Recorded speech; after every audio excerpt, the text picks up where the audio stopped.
Starting with the glorious name of Allah, the most beneficent and the most merciful. Assalamu alaikum, dear students, and welcome back to Grammar of Science. So far, we have completed so many chapters, Alhamdulillah, and now we are on the chapter immunity, and today we will cover all of the aspect in the immunity chapter, and after that we will be having remaining 2 chapters only, inshallah. So we will cover both of them, and then we will have a quick shot for all of the book, inshallah, and after that I will be starting class 9th. Okay, so without wasting any time, let us start with the immunity. So immunity is basically related to defense mechanism of the body. Defence mechanism, जैसे आप पाकिस्तान में रह रहे हैं या किसी भी country में रह रहे हैं, उस कंट्री की जो डिफेंस फोर्स है वो क्या कर रही है, वो बाहर के एनिमीज से, बाहर के दुश्मनों से आपको बचा रही है. सो बेसिकली आपकी बॉडी इसी तरह के कुछ सेल्स रखती है, कुछ आर्मी रखती है.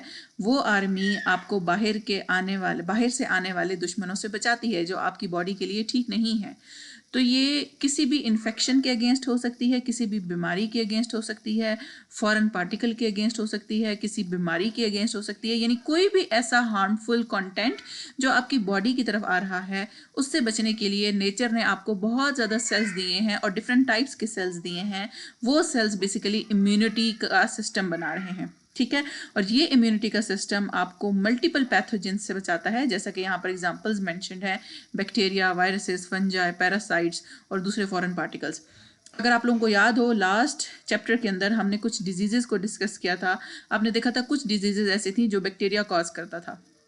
जैसे अगर आप लोगों को टाइफाइड हो गया है तो साल्मोनेला टाइफी कॉज कर रहा है. इसी तरह सिफिलिस हो गया है किसी इंसान को तो वो सिफिलिस ट्रैपोनिमा पैलिडम कॉज कर रहा है. बहुत से एग्जांपल्स हैं बैक्टीरिया की. स्किन इन्फेक्शन से लेकर इंटरनल एंड एक्सटर्नल इन्फेक्शंस तक बैक्टीरिया कॉज कर रहा है. वायरसेस को देखा जाए तो हमने हेपेटाइटिस बी, सी, HIV, इन सब वायरसेस की एग्जांपल पढ़ी थी. फंजाई को देखा जाए तो हमने देखा था कि पाँव के अंदर जो राउंड वर्म्स आ जाते हैं वो फंगस की वजह से आते हैं. पैरासाइट को देखा जाए तो हमारी बॉडी में कुछ ऐसे पैरासाइट्स हैं जो कि अलाइव रहते हैं, जिसमें हमने एनिलिड्स की एग्जांपल शायद लास्ट टाइम हमने डिस्कस नहीं की, लेकिन एनिलिड्स पैरासाइट्स में आते हैं और एनिलिड्स आपकी बॉडी या स्किन इन्फेक्शन कॉज करते हैं और स्किन के अंदर जिंदा रहते हैं काफ़ी अर्से तक, अनटिल एंड अनलेस इनको एंटी पैरासिटिक मेडिसिन ना मिलें या इनको निकाला ना जाए बॉडी से. या दूसरे फॉरेन मटेरियल्स, जैसा कि हमने डस्ट पार्टिकल्स के बारे में पढ़ा था, पोलन्स के बारे में पढ़ा था, जो कि खासकर जब फूल निकल रहे होते हैं उनमें से पोलन्स ग्रेन्स निकलते हैं और वो पोलन ग्रेन्स क्या करते हैं, आपको जो आपकी ट्रैक है, रिस्पायरेटरी ट्रैक है, वहाँ पे इन्फेक्शन कॉज करते हैं. तो ये सारी एग्जांपल हमने लास्ट चैप्टर में इसको कवर कर लिया है. तो नेक्स्ट हम देखते हैं रोल ऑफ इम्यून. क्या इंपॉर्टेंट रोल है इम्यून सिस्टम का हमारी बॉडी में. तो सबसे जो पहला रोल है दैट इज़ मेंटेनिंग हेल्थ, यानी हमारी हेल्थ इस इम्यून सिस्टम की वजह से ही मेंटेन हो रही है. अगर कहीं पर भी बॉडी में अटैक हो गया है फॉरेन पार्टिकल्स का, जिन्हें हम पैथोजेंस कह रहे हैं, तो हमारी बॉडी के सारे फंक्शन उससे डिस्टर्ब हो जाएंगे. क्योंकि आप लोगों को पता है सबसे पहला जो रिएक्शन होता है हमारी बॉडी का वो होता है टेम्परेचर रेस, यानी हमारी बॉडी टेम्परेचर रेस कर लेती है. जैसी बॉडी टेम्परेचर रेस करती है तो जो नॉर्मल फंक्शन है, नॉर्मल मेटाबॉलिज्म है, नॉर्मल हार्ट बीट है, वो डिस्टर्ब होना शुरू हो जाती है. ठीक है, तो सबसे पहली जो चीज़ है वो है रिकग्निशन ऑफ फॉरेन एंटीजन. अब हमारी बॉडी में कोई भी पैथोजन आ चुका है तो हमारी बॉडी कैसे बताएगी कि ये पैथोजन है या ये हमारा अपना ही पार्टिकल है. आपको भी पता है your body is made up of trillions of cells, और ये ट्रिलियंस ऑफ सेल्स की अपनी आइडेंटिफिकेशन है, अपना प्रोटियोम है, अपनी प्रोटीन्स है. ठीक है, तो हमारी बॉडी का ये जो इम्यून सिस्टम है इसको पता होता है कि कौन सा हमारा अपना पार्टिकल है और कौन सा हमारी बॉडी का अपना पार्टिकल नहीं है. अब जैसे मिसाल के तौर पर अभी हमने एग्जांपल दी इन डस्ट पार्टिकल्स की या पोलन एलर्जेंस की. जो पोलन ग्रेन्स होते हैं वो बॉडी के अंदर इंटर होते हैं. जब जैसे ही वो बॉडी के अंदर इंटर होंगे बॉडी को पता चल जाएगा कि हमारी बॉडी का पार्ट नहीं है बल्कि ये बाहर से कोई नया पार्टिकल आया. इसी तरह bacteria, viruses, fungi, Parachute basically हैं तो सेल्स ही. ये बैक्टीरिया आप देखें तो ये सेलुलर मतलब सेलुलर लेवल पर हम इसको डिस्क्राइब करते हैं तो ये सेल ही, लेकिन इस सेल को और हमारी बॉडी की किसी भी सेल को डिफ्रेंशिएट करने के लिए इम्यून सिस्टम प्रेजेंट है. इम्यून सिस्टम को हमारी बॉडी के सेल्स का पता होता है. इवन अगर आपने देखा हो, हम अगर किसी और दूसरे बंदे का ब्लड ले लें और उस ब्लड को अपनी बॉडी में डाल लें, तो अगर वो सेम ग्रुप का नहीं होगा, जैसे लेट्स सपोज मेरा ए पॉजिटिव है और मुझे कोई बी पॉजिटिव वाला ब्लड दे अपना, तो क्या होगा, मेरी बॉडी उस बी पॉजिटिव को एक फॉरेन पार्टिकल या पैथोजन समझेगी और उसके अगेंस्ट पूरा इम्यून सिस्टम एक्टिवेट कर लेगी और पूरी बॉडी क्या हो जाएगी, एक अलार्मिंग सिचुएशन में चली जाएगी। Same is the case with recognition of foreign antigen, कि हमारी बॉडी रिकग्नाइज करती है कि कौन सा पार्टिकल हमारा सेल्फ है और कौन सा पार्टिकल हमारा सेल्फ नहीं है। स्टूडेंट्स, इस लेवल पर मैं आपको बहुत ज़्यादा नहीं समझा सकती इस बारे में, लेकिन आप इतना यकीन कर लें कि ये जो पहला फंक्शन है इम्यूनिटी का, ये बहुत बहुत ज़्यादा इंपॉर्टेंट फंक्शन है। आप लोगों को इसकी मैं छोटी सी स्टोरी सुना देती हूँ, लेक्चर नो डाउट बड़ा होता जाएगा, लेकिन इसकी छोटी सी स्टोरी ये है कि जब वर्ल्ड वार में जब बहुत ज़्यादा लोग जल गए थे और बहुत ज़्यादा लोग मर गए थे, तो एक साइंटिस्ट थे वहाँ पे, डॉक्टर थे, उन्होंने ये सोचा कि क्यों ना हम जले हुए लोगों पर मरे हुए लोगों की स्किन लगा दें। इससे ये होगा कि जले हुए लोगों को उनकी स्किन मिल जाएगी और मरे हुए लोग तो वैसे भी मर चुके हैं। उस केस में उन्होंने क्या किया, जो मरे हुए लोग थे उनकी स्किन उतारी और जले हुए लोगों पे लगा दी, लेकिन जो जले हुए लोग थे वो भी मर गए। वजह ये थी कि एक बॉडी के पार्टिकल्स जब दूसरी बॉडी के ऊपर लगाए गए, यानी एक बॉडी के सेल्स, बेसिकली स्किन सेल्स थे ना, वो स्किन सेल्स दूसरे पे लगाए गए, तो वहाँ पे टोटल टिश्यू रिजेक्शन आ गई। टिश्यू रिजेक्शन क्यों है, क्योंकि बॉडी हमारे जो जले हुए लोग थे उनकी बॉडी ने ये समझा कि ये कोई फॉरेन पार्टिकल है, उसने फॉरेन से इम्यून सिस्टम को एक्टिवेट कर दिया। इम्यून ने सारे के सारे स्किन सेल को पस में कन्वर्ट कर दिया और पस से उन लोगों की मतलब इतनी हाईली उनकी बॉडी उसमें डिस्ट्रक्टिव मोड में चली गई कि उन सब की डेथ हो गई। तो वहाँ से मेजर हिस्टोकम्पैटिबिलिटी का फिनोमिना आया। हिस्टो कहते हैं, टिश्यू को कंपैटिबिलिटी कहते हैं कि क्या कंपैटिबल है कि नहीं है। अभी जैसे आप लोगों ने देखा होगा किडनी ट्रांसप्लांटेशन के अंदर जो डोनर है या जो रिसिपिएंट है, दोनों के बहुत ज़्यादा टेस्ट किए जाते हैं। वजह यह है कि जिस बॉडी में किडनी लगा रहे होते हैं उसकी बॉडी इम्यून सिस्टम को ना एक्टिवेट कर दे। इसलिए आपने देखा होगा इम्यून सप्रेसिव एजेंट्स कुछ दिए जाते हैं, कुछ ऐसी मेडिसिन दी जाती हैं जिनसे जो रिसिपिएंट है उसके इम्यून सेल्स बहुत ज़्यादा कम हो जाते हैं, इम्यूनिटी उसकी बहुत ज़्यादा वीक हो जाती है। जब उसकी इम्यूनिटी वीक होती है तभी पॉसिबल है ना कि किसी दूसरे बंदे की किडनी उसके अंदर लगा सकें। अदरवाइज तो जो लेने वाले की बॉडी है वो देने वाले की किडनी को रिजेक्ट कर देगी। तो हिस्टो का लफ्ज़ तब इस्तेमाल हुआ फर्स्ट टाइम कि टिश्यू रिजेक्शन आ गई थी जले हुए लोगों में। तो यहाँ से फिर साइंसदानों को पता चला कि हर बंदे की बॉडी के सेल्स अलग हैं। जिस तरह फिंगरप्रिंट्स अलग हैं, इसी तरह पूरी बॉडी के सेल्स भी अलग हैं। ठीक है, तो हमारे इम्यून सेल्स क्या कर रहा है, ये रिकग्नाइज कर रहा है कि कौन से पार्टिकल्स, कौन से एंटीजन सेल्फ हैं और कौन से नॉन सेल्फ हैं। सेल्फ मीन अपने हैं और नॉन सेल्फ मीन पराए हैं। ठीक हो गया, तो चलें इसको पढ़ लेते हैं। Detect and identifies antigen present on pathogens और हार्मफुल सब्सटेंसेस। तो अगर कोई भी सेल हमारी बॉडी में इंटर होता है, मोर और लेस उसकी शेप चलें सर्कुलर या ओवल शेप होगी, मैं इस तरह की बना रही हूँ, तो हर जो भी पार्टिकल है उसके सरफेस के ऊपर ना कुछ इस तरह के या किसी भी शेप के जो है वो कुछ प्रोटीन मार्कर लगे हुए होते हैं। ठीक है, जैसे आपने कोविड का देखा होगा, कोविड की एग्जांपल तो आप लोगों को बहुत अच्छे से याद होगी क्योंकि मैं बड़ी क्लासेस को पढ़ा रही हूँ यूनिवर्सिटी लेवल पे, तो मुझे ना बच्चों को समझाना सम टाइम थोड़ा डिफिकल्ट लगता है, लेकिन कोविड का केस बहुत ईजी है। तो यहाँ पर देखें, कोविड के केस में आपने देखा होगा कि कुछ इस तरह की शेप के ना कोविड के सरफेस के ऊपर ना कुछ इस तरह के मार्कर्स लगे हुए हैं जो आइडेंटिफाई करवाते हैं कि ये कोविड का एंटीजन है, कोविड का पैथोजन है। ठीक है, तो ये जो सरफेस मार्कर्स हैं हम इसको एंटीजन बोलते हैं ना, इसी को ये आइडेंटिफाई करता है। ये जो इम्यून सेल्स है ना, ये इसी को आइडेंटिफाई करते हैं। अगर तो ये अपना है तो ये कहेगा कि जी ये हमारा अपना है, इसको कुछ ना कहा जाए, इसके अगेंस्ट कोई इम्यूनिटी ना डेवलप की जाए। लेकिन अगर ये पराया है तो इसके अगेंस्ट एक प्रॉपर इम्यून सिस्टम को एक्टिवेट कर दिया जाता है और हमारी पूरी बॉडी के अंदर अलार्मिंग सिचुएशन आ जाती है। जैसे कहीं किसी जगह पर बम ब्लास्ट हुआ होता है ना, तो कुछ लोग एम्बुलेंस के तौर पर आ रहे होते हैं, कुछ लोग बचाने के लिए आ रहे होते हैं, बिल्कुल उसी तरह से हमारी बॉडी एक्ट करती है। Next, activation of immune response. अच्छा, इम्यून रिस्पॉन्स एक छोटा लफ्ज़ नहीं है, ये भी अपने आप में बहुत बड़ा लफ्ज़ है। This is one of my favourite chapter, इसलिए मैं इसको बहुत इंटरेस्ट से पढ़ा रही हूँ। इम्यून रिस्पॉन्स बहुत बहुत ज़्यादा कैस्केड यानी बहुत सीरीज ऑफ रिएक्शन में होता है। इस इम्यून रिस्पॉन्स का स्टार्ट अगर आप देखें तो हमें नहीं पता, खैर ये सबसे पहले इसको जाके स्टेज 1 पे जाके इसको करता है जी आइडेंटिफाई। एक दफ़ा इसको पता चलेगा ये मेरा सेल्फ पार्टिकल नहीं है, ये बाहर से कोई और पार्टिकल आया हुआ है जो नॉन सेल्फ है। अब चाहे ये इन्फेक्शन कॉज करे या ना करे, बॉडी सेल्फ और नॉन सेल्फ में डिफ्रेंशिएशन करती है। बॉडी ये नहीं देखती कि ये इन्फेक्शन कॉज कर रहा है कि नहीं कर रहा। बॉडी सिर्फ और सिर्फ ये देखती है कि ये बाहर वाला पार्टिकल है या सेल्फ है। अगर तो वो सेल्फ है उसको छोड़ देती है, अगर वो सेल्फ नहीं है, अगर वो नॉन सेल्फ है, तो बॉडी उसके अगेंस्ट एक्टिवेट कर लेती है अपना इम्यून रिस्पॉन्स। याद रखें, हमारी इम्यूनिटी के कुछ सेल्स ऐसे हैं जो हर वक्त एक्टिवेटेड नहीं रहते। जैसे आपकी स्किन सेल्स है ना, स्किन सेल्स हर वक्त एक्टिवेटेड रहेंगे, ये आपको बचाएंगे, आपकी फर्स्ट लाइन ऑफ डिफेंस है, आपको बाहर के जरासीमों से बचा रही है। इवन आपकी नाक में कुछ चला जाए फौरन से पानी रिलीज होना शुरू हो जाता है, ये basically first line of defence में आता है। ठीक है, आपकी आंख के अंदर कुछ चला जाए फौरन से पानी आना शुरू हो जाता है, ये फर्स्ट लाइन ऑफ डिफेंस है, आपको फौरन पार्टिकल से बचाना हमारी इन चीज़ों का काम है, और ये हमेशा एक्टिवेटेड रहेंगी। लेकिन सेकंड लाइन ऑफ डिफेंस या थर्ड लाइन ऑफ डिफेंस, खास तौर पे थर्ड लाइन ऑफ डिफेंस तभी एक्टिवेट होती है जब बॉडी में कोई खास किस्म का नया तरह का कोई वायरस आ जाता है।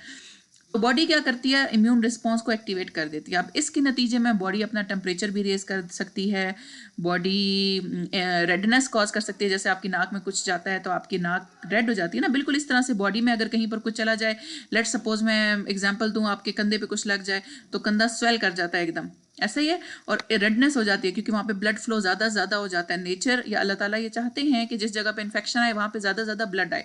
ब्लड आने की वजह यह है कि ब्लड के अंदर मौजूद जो इम्यून सेल्स होंगे ना, वो उस जगह पे ज़्यादा आएंगे, तो नेचर ऑटोमेटिकली खुद से इम्यून रिस्पॉन्स के तौर पर वहाँ पे ब्लड फ्लो ज़्यादा कर देती है। जितना ज़्यादा ब्लड फ्लो होगा उतने ज़्यादा इम्यूनिटी के सेल्स वहाँ पर आ सकेंगे और अपना एक्शन परफॉर्म कर सकेंगे।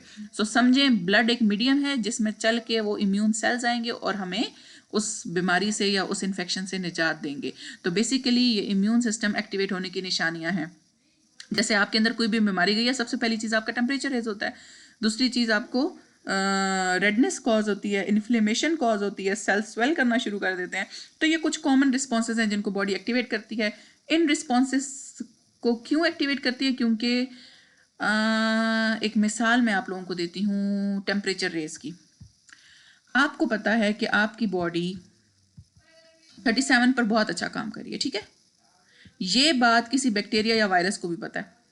वायरस या बैक्टीरिया को जैसे ही टेम्परेचर मिलेगा वो मल्टीप्लाई या डुप्लीकेट होना शुरू हो जाएंगे और वो फैलाव कर देंगे ना। जब भी किसी सेल को फेवरेबल कंडीशन मिलती है वो क्या करता है, 1 से 2, 2 से 4, 4 से 8, इस तरह से मल्टीप्लाई होना शुरू हो जाता है और फैलना शुरू हो जाता है बॉडी में, ऐसा ही है। लेकिन बॉडी क्या करती है, बॉडी फौरन से इस टेम्परेचर को 38, 39 पे ले जाती है, बॉडी टेम्परेचर हाई कर देती है। जैसे ही बॉडी हाई करेगी, बॉडी के लिए तो अनफेवरेबल कंडीशन बनी है, लेकिन ये जो बैक्टीरिया फैल रहे हैं इसके लिए भी अनफेवरेबल कंडीशंस बन जाएंगी। अब ये बैक्टीरिया फैल नहीं सकेगा, आल्दो ये अवेलेबल यहाँ पर रहेगा लेकिन ये फैल नहीं सकेगा।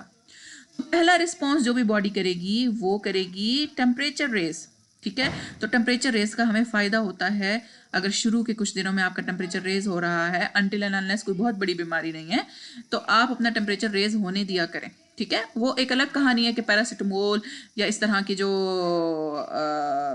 हमारे जो प्रोस्टाग्लैंडिन्स को इनहिबिट करने वाले या जो हमारे नर्व को ब्लॉक करने वाले कुछ ऐसे एजेंट्स हम खा लेते हैं जिससे हमें दर्द महसूस नहीं होता, लेकिन वजह अपनी जगह पर रहती है। अब वो अच्छा, पैरासिटामोल की कहानी पे मैं अटक इसलिए गई क्योंकि पैरासिटामोल को लेने के लिए ना आपको अपनी बॉडी का टेम्परेचर कम करना पड़ता है। तो डॉक्टर आपको एडवाइस करता है कि आप ठंडी पट्टियाँ रखें अपने जिस्म पे। आप लोग ठंडी पट्टियाँ रखते हैं, टेम्परेचर वापस नॉर्मल होता है, टेम्परेचर बिलो 100 फ़ारेनहाइट होगा जैसी, तो फिर उसके बाद आप पैरासिटामोल ले सकेंगे क्योंकि पैरासिटामोल हाई टेम्परेचर पर अफेक्ट नहीं करती ना आपकी बॉडी को। तो खैर हम बहुत दूर निकल गए, वापस आते हैं। तो इम्यून रिस्पॉन्स में कुछ डिफेंस मैकेनिज्म है जो हम आगे पढ़ेंगे, ताकि जब तक हमारा जो पैथोजन है वो आइडेंटिफाई ना हो सके तब तक वो फैल ना सके, ठीक हो गया। अच्छा, नेक्स्ट इम्यून का क्या फंक्शन है, एलिमिनेशन। एलिमिनेशन मतलब निकाल देना बॉडी से, पैथोजन को निकाल देता है, ठीक है। कोई भी bacteria, virus, fungi, parasite body में आया है, फॉरेन पार्टिकल आया है, उसको बॉडी से निकालना हमारे इस इम्यून सेल का काम है। Next, regulation of immune response. Immune response को रेगुलेट करता रहेगा, ठीक है, ओवर रिएक्शन से बचाएगा। ऐसा तो नहीं है कि आपकी नाक की एलर्जी हुई है आपको तो वो होती रहे और बढ़ती जाए, नो, ये जल्दी से पैथोजन को एलिमिनेट करके आपकी कंडीशंस को बहाल करेगा। Memory, very good function of immunity. Memory क्या है, आप लोगों को कोविड-19 हुआ, लेट सपोज, ठीक है, 2020 में, मिसाल दे रही हूँ, 2020 में आपको कोविड-19 फर्स्ट टाइम हुआ, ठीक है। जब आपके जिस्म में पहली दफ़ा ये कोविड-19 आया था तो आपकी बॉडी को पता ही नहीं था कोविड-19 बला क्या है। क्यों? क्योंकि उससे पहले आपको कभी भी कोविड-19 नहीं हुआ था। तो आपकी बॉडी ने इम्यून रिस्पॉन्स के सेल्स बनाए कुछ, ठीक है, टी सेल्स, बी सेल्स बनाए, हम आगे पढ़ेंगे आज। वो सेल्स बनाने के बाद कुछ ऐसे सेल्स हैं जिनको हम मेमोरी सेल्स बोलते हैं। मेमोरी सेल्स ने क्या किया, अब सेकेंड टाइम आप लोगों को अगर कोविड हुआ तो इतने लंबे देर के इंतजार की जरूरत ही नहीं पड़ेगी। मेमोरी सेल्स अवेलेबल है। मेमोरी सेल्स को पता है हमने पहले कोविड के अगेंस्ट कौन सी एंटीबॉडी बनाई थी। मेमोरी सेल्स फौरन से एक्टिवेट होंगे और वो खत्म कर देंगे बीमारी को, और आपको लंबा बुखार नहीं होगा। मेमोरी सेल्स आपकी बॉडी बनाती है ताकि आप लोगों को लंबा बुखार ना हो, और सेकंड टाइम के लिए याद रहे बॉडी को कि उसने किस तरह के पैथोजेंस के अगेंस्ट किस तरह की एंटीबायोटिक्स बनाई थी। ठीक। सर्विलेंस का मतलब है पूरी बॉडी में घूम फिर के, जिस तरह से आर्मी वाले घूम फिर के इलाकों में पता करते हैं ना कहीं पर कोई मुसीबत में नहीं है, बिल्कुल इसी तरह से हमारी पूरी बॉडी की मॉनिटरिंग हो रही है। ये इम्यून सेल्स हमारी पूरी बॉडी को मॉनिटर कर रहे हैं। इन्फ्लेमेशन मैंने आपको पहले ही बता दिया, कुछ इम्यून रिस्पॉन्स के नतीजे में इन्फ्लेम कर जाते हैं हमारे सेल्स। क्यों इन्फ्लेम करते हैं? ताकि उस जगह पर ज़्यादा ब्लड फ्लो हो सके, उस जगह पे पैथोजन किल हो सके, और उस जगह का टेम्परेचर भी हाई हो जाता है। Antibody production. अच्छा, ये जो एंटीजन आया ना जिसको मैं पैथोजन कह रही हूँ, ये पैथोजन बेसिकली हमारी बॉडी के कुछ सेल्स बनाता है, उन सेल्स को एंटीबॉडी कहते हैं। ठीक है। अच्छा, ये एंटीबॉडीज़ क्या करती हैं? ये एंटीबॉडीज़ हमें बेसिकली लड़ाई करती हैं। ठीक है। अब दुश्मन कौन है? दुश्मन है वो एंटीजन, वो पैथोजन। लेट्स सपोज अगर कोई भी किसी भी कंट्री ने किसी दूसरे कंट्री पर हमला किया है तो that will be a pathogen.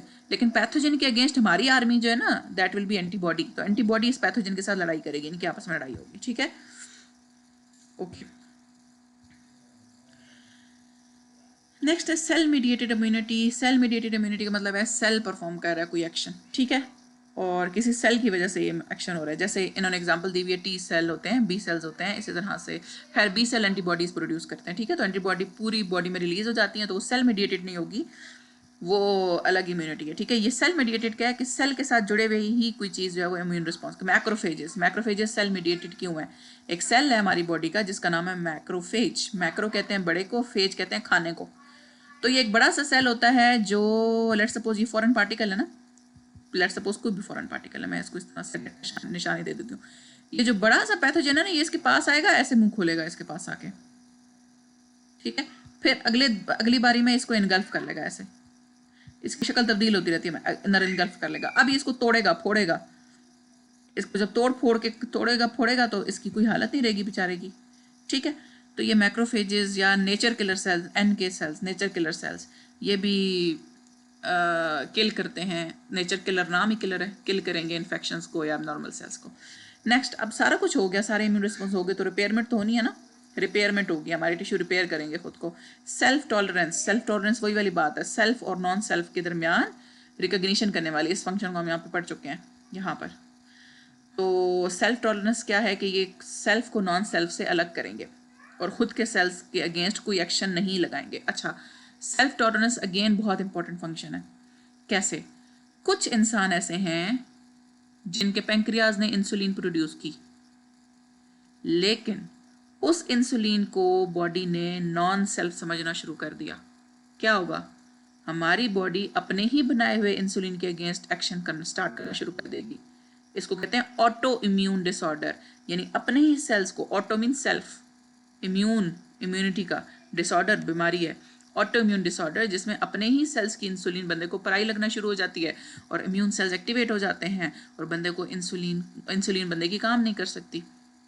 इसी तरह कुछ ऐसे लोग हैं जिनके अंदर एग्स प्रोड्यूस हो रहे हैं फीमेल्स के अंदर, मेल्स के अंदर स्पर्म्स प्रोड्यूस हो रहे हैं, तो स्पर्म जैसे ही बनता है उसको वो फॉरेन पार्टिकल समझ के मार देते हैं इम्यून सेल्स।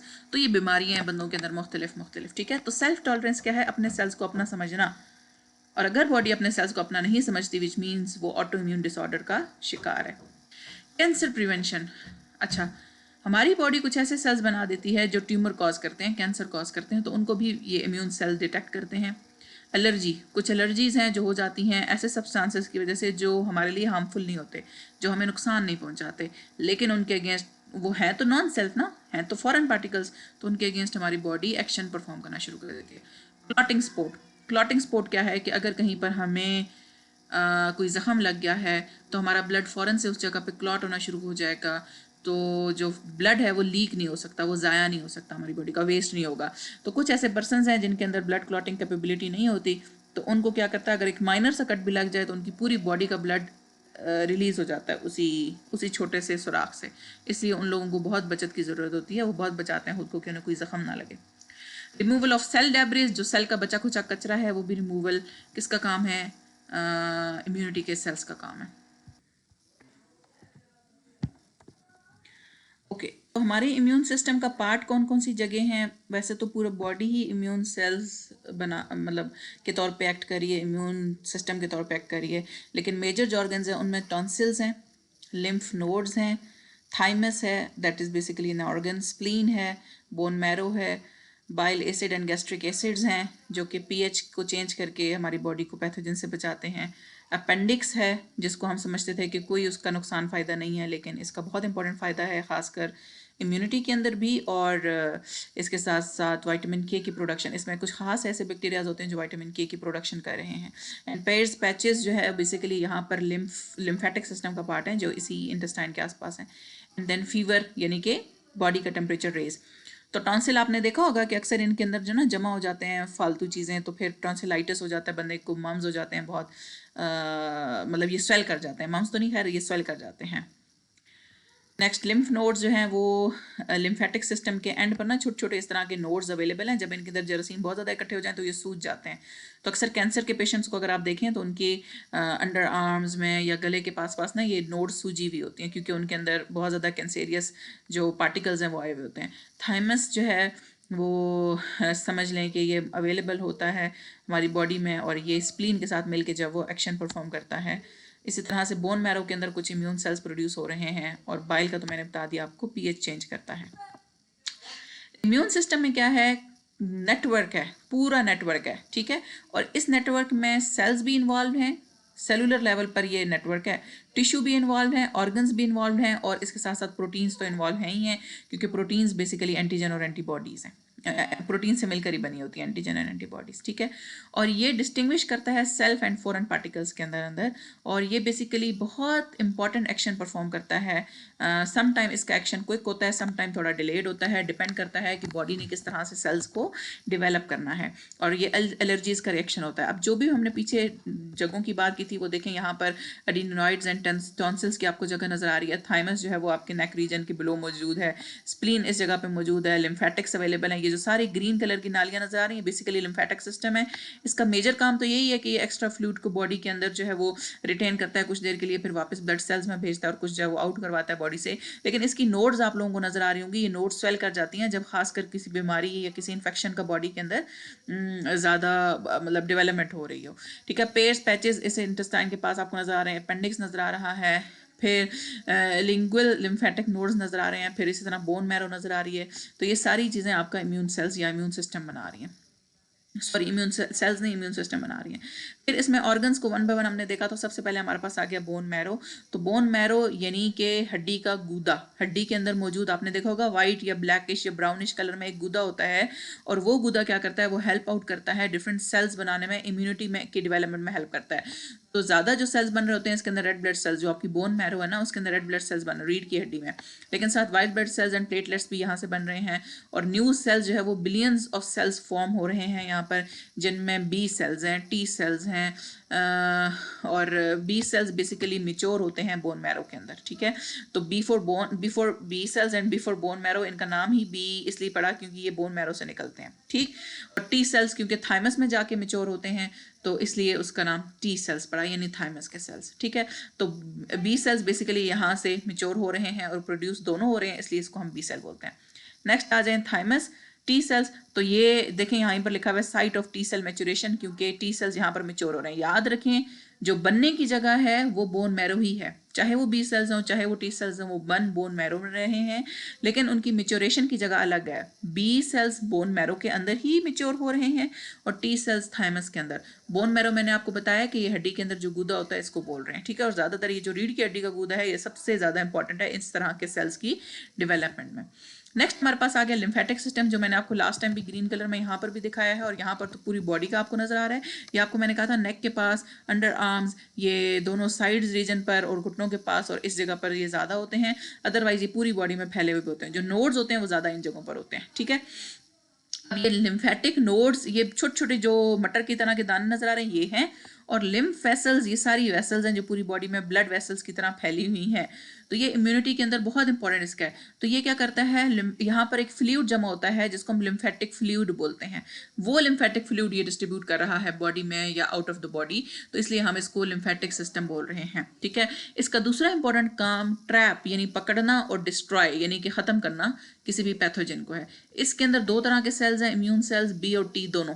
ठीक है, और ये स्वेल कर जाते हैं जब इसके अंदर बीमारी वाले सेल ज़्यादा इकट्ठे हो जाएं या हमारी बॉडी के इम्यून सेल्स इकट्ठे हो जाएं। बेसिकली जैसे ही ये समझ लें हमारी बॉडी का डस्टबिन है, अगर बॉडी के अंदर कोई भी कचरा वगैरह होगा तो वो इन नोड्स के अंदर आकर जमा होगा। ठीक है, अब जब इन नोड्स के अंदर वो कचरा आके जमा होगा ना, तो ये स्वेल करेंगे। तो ऐसे बंदे जो ज़्यादा अरसे तक बीमार रहें, जिन्हें कैंसर हो या ट्यूमर हो, उनके ये वाली जगह सूजी हुई होती है, यहाँ पे छोटे छोटे ऐसे लगता है मटर के दाने स्वेल हुए हैं इस जगह पे अगर आप उनको ऑब्जर्व करें तो कैंसर की अलामत में से एक ये भी अलामत है कि इस तरह के नोड्स स्वेल कर जाते हैं। तो ऐसा बंदा जिसे पता नहीं है उसे कैंसर है लेकिन वो बीमार रहता है, आप उसकी ये वाली जगह ऑब्जर्व करके बता सकते हैं कि उसे ट्यूमर या कैंसर तो नहीं है। ठीक है, नेक्स्ट हमने स्प्लीन की जगह दी। स्प्लीन इस जगह पर मौजूद है जस्ट अबव द स्टमक के साथ ये मौजूद है, और ये क्या करता है, ये हमारे पूरे ब्लड को फिल्टर करता है। अगर उसमें कोई इसको फॉरेन या पैथोजेनिक पार्टिकल नजर आता है तो ये उसको फिल्टर करके अपने पास ही रख लेगा। और इसके पास बहुत ज़्यादा सेल्स होते हैं, खासतौर पे टी सेल्स इसके पास बहुत ज़्यादा होते हैं। टी सेल्स थाइमस से ही निकला है, थाइमस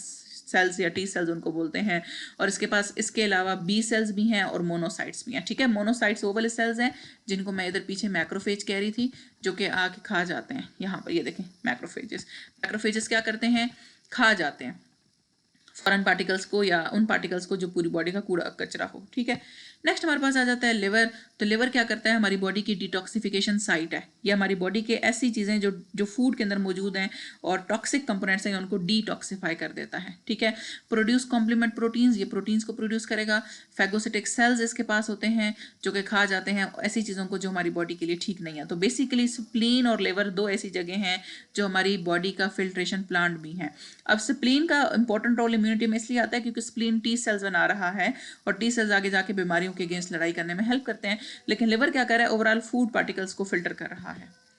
टॉन्सिल एंड एडिनॉइड्स जो है वो हमारे माउथ के बैकवर्ड एरिया में posterior reason of our mouth available है। यहाँ पर आप देखें आपको टॉन्सिल नजर आ रहे हैं, दोनों साइड्स पर नज़र आ रहे हैं। और इसी तरह से ये लिंगुअल टॉन्सिल्स हैं, ज़बान के साथ। लिंगुअल कहते हैं ज़बान को, लिंग्विस्टिक यानी लिंग्विस्टिक ज़बान का लफ्ज़ है ना, तो इसलिए ज़बान के साथ जो होंगे उनको हम लिंगुअल टॉन्सिल कहेंगे। इसी तरह से ये पैलेटाइन का रीजन है, पैलेटाइन के साथ जो होंगे सॉरी ये साइड वाला रीजन ये पैलेटाइन रीजन है, इसके साथ जो होंगे हम इसको पैलेटाइन टॉन्सिल बोलेंगे। इसी तरह ये फेरिंग्स है, तो फेरिंग्स के साथ जो होंगे उनको हम फेरेंजियल टॉन्सिल बोलेंगे। अगर आपको इस माउथ के पार्ट्स नहीं याद तो आप चैप्टर 1 को दोबारा देखें, उसमें मैंने माउथ के पार्ट्स को बहुत डिटेल में समझाया हुआ है। ओके, तो टॉन्सिल एंड एडिनॉइड्स अगेन आएंगे फर्स्ट लाइन ऑफ डिफेंस में। बॉडी के अंदर जो भी पार्टिकल आएगा वो इसके अंदर जमा होना शुरू हो जाएगा। इसके साथ लिम्फॉइड टिश्यूज हैं जो कि कूड़ा कचरा बॉडी का इकट्ठा करता है। नेक्स्ट स्किन आ जाती है, तो स्किन तो फिजिकल बैरियर है। ठीक है, जो भी बॉडी के अंदर देखें कहीं पर आपको जख्म होता है तो you are more prone to get infections. तो स्किन क्या कर रही है, स्किन आपको बचा रही है किसी भी इन्फेक्शन से। ये किससे मिलकर बनी है, कोलेजन या कैरेटिन प्रोटीन से, और इसकी पीएच थोड़ी सी एसिडिक होती है, 5.5 होती है, ताकि माइक्रोब जब भी आकर इसके ऊपर बैठे तो वो ऑटोमेटिकली मल्टीप्लाई डुप्लीकेट ना हो सके, उसको फेवरेबल कंडीशंस ना मिल सकें। ठीक है, इसके अलावा स्किन के ऊपर कुछ ग्लैंड्स हैं, जैसे आई के अंदर टीयर ग्लैंड है ना, स्किन के ऊपर पसीने के ग्लैंड हैं, ऑयल के ग्लैंड हैं, सीबम के ग्लैंड्स हैं, वाटर के ग्लैंड्स हैं। ऐसे ग्लैंड्स हैं जो कि इन सब चीज़ों को स्क्रीट आउट बॉडी के बाहर करते रहते हैं ताकि उसकी पीएच स्लाइटली एसिडिक रहे और जो जर्म्स हैं वो इसके ऊपर फैल ना सकें। तो बेसिकली जितनी भी चीज़ें हमने पढ़ी हैं अभी तक फर्स्ट लाइन ऑफ डिफेंस में आ रही हैं, अनटिल एंड अनलेस ये स्पेशलाइज्ड टाइप के B and T cells produce ना करें, और जब तक ये प्रोड्यूस करेंगे तो फिर ये सेकेंड या थर्ड लाइन ऑफ डिफेंस में काउंट होंगे। ठीक है, तो जो स्किन है, जो टॉन्सिल एडिनॉइड्स हैं, ये basically first line of defence का काम कर रहे हैं। ओके, नेक्स्ट हमारे पास है म्यूकस मेम्ब्रेन। तो म्यूकस मेम्ब्रेन कहाँ कहाँ मौजूद है, आपकी नोज में, आपके माउथ में। तो ये म्यूकस मेम्ब्रेन है। म्यूकस मेम्ब्रेन क्या कर रही है, जैसे ही कोई पार्टिकल आता है ये फ़ौरन से म्यूकस रिलीज करना शुरू कर देते हैं। जैसे आपको कोई पार्टिकल आता है फ़ौरन से नाक बहना शुरू कर देती है, वजह यह है कि वो पार्टिकल उसी फ्लो के साथ बह जाए। ठीक है, तो ये म्यूकस प्रोड्यूस करते हैं। तो पहला काम वो क्या करेंगे, वो म्यूकस क्या करेगा, वो ट्रैप कर लेगा उसको। ट्रैपिंग के बाद वो आगे नहीं जाने देगा। ठीक है, म्यूकस उसको अपने अंदर समा लेगा। ठीक है, जिसकी वजह से माइक्रोब्स आगे नहीं जाएंगे। अब जैसे ये म्यूकस के सेल्स हैं, ये म्यूकस रिलीज कर रहे हैं, और म्यूकस रिलीज करने के बाद ना ये क्या कर रहे हैं, ये आगे नहीं जाने दे रहे। अगर ये आगे चला गया तो मसला पैदा हो सकता है। ठीक है, अच्छा ये एक आपकी बुक में ही लिखा हुआ था, do you know bone marrow, thymus, lymph nodes, spleen, liver, tonsils and adenoids are lymphoid organs. Skin is the largest organ and form an essential part of the first line of defence. तो skin हमने पढ़ लिया, first line of defence है, और ये सारे parts हैं lymphoid organs, यानी लिम्फेटिक सिस्टम के ऑर्गन्स है। लेकिन इंपॉर्टेंट रोल इनका कहाँ पर है? इम्यूनिटी के अंदर। अच्छा, ये यहाँ पर क्या हो रहा है आपके माइंड में ये क्वेश्चन आएगा, ये इस तरफ मैंने फिगर अटैच कर दी है, but this is not the part of your book. मैं जस्ट थोड़ा सा इसको समझा देती हूँ। यहाँ पर देखें क्या हो रहा है, ये एंटीबॉडीज़ हैं जो कोविड-19 के एंटीजन के साथ आकर अटैच हो रही हैं ताकि हमारी बॉडी प्रोटेक्टेड रह सके। अब जो चीज़ बच जाएगी वो अंदर दाखिल हो सकेगी, आगे जाएगी तो फिर टी सेल्स और बी सेल्स उसको मारने की कोशिश करेंगे। तो बेसिकली एंटीबॉडीज़ क्या कर रही हैं, ये यहीं पर इसको इन्फेक्शन को ख़त्म कर रही हैं। ठीक है, इस स्टेज पे कोई इन्फेक्शन फील नहीं होगा, लेकिन एक दफ़ा ज़्यादा फेवरेबल कंडीशन मिल गई कोविड को तो वो फैल जाएगा। ठीक है, एक बार वो फैलेगा तो वो सेल्स को मारने की कोशिश करेगा और अंदर दाखिल होने की कोशिश करेगा और स्फेयर डिजीज़ हो जाएगी। तो स्फेयर डिजीज़ के केस में सेल्स अंदर आके फैलना शुरू कर देंगे। ठीक है, लेकिन इस केस में क्या होगा, स्फेयर डिजीज़ अभी नहीं हुई, कोई इन्फेक्शन नहीं हुआ या छोटी सी डिजीज़ हुई है, तो इस केस में एंटीबॉडीज़ अपना फंक्शन अच्छे से परफॉर्म कर पा रही हैं। ओके, अब आपका सवाल ये होगा कि अगर तो हमारी बॉडी इतनी एक्टिवली काम कर रही है कि पहले एंटीबॉडीज खत्म कर रही हैं, फिर टी सेल्स भी आगे मौजूद हैं, बी सेल्स वो अगेन एंटीबॉडीज प्रोड्यूस कर रहे हैं, तो क्यों इन्फेक्शन हमारी बॉडी के अंदर जा रहा है? तो आप लोगों की अपनी गलती की वजह से जा रहा है। आप लोग पहले ही अपनी बॉडी को के टेम्परेचर को नॉर्मल करने की कोशिश करते हैं ठंडी पट्टियाँ रख के, या अपनी बॉडी को फ़ौरन से एंटीबायोटिक्स पर ले जाते हैं बगैर ही जाने के वायरसेस के अगेंस्ट एंटीबायोटिक्स काम नहीं करती, और ऐसी खुद ब खुद सेल्फ मेड दवाइयाँ लेते रहते हैं कि बुखार कम हो जाए या आप लोगों के जिस्म का दर्द ख़त्म हो। तो उस वजह से क्या होता है कि आपकी इम्यून सेल्स वीक होना शुरू हो जाते हैं, जरासीमों को फेवरेबल कंडीशंस मिल जाती हैं और वो बॉडी के अंदर आ जाते हैं। ओके, नेक्स्ट हमारे पास है सेल्फ और इम्यून सिस्टम। तो इम्यून सिस्टम में बहुत ज़्यादा सेल्स हैं। देखिए कुछ टाइप्स मैंने यहाँ पर लिखी हैं, इसके अलावा बहुत ज़्यादा सेल्स हैं। तो सबसे पहले हमारे पास एक स्टेम सेल है। याद रखें, स्टेम सेल वो होता है जो प्रीकर्सर सेल या पेरेंट सेल के तौर पे काम करता है।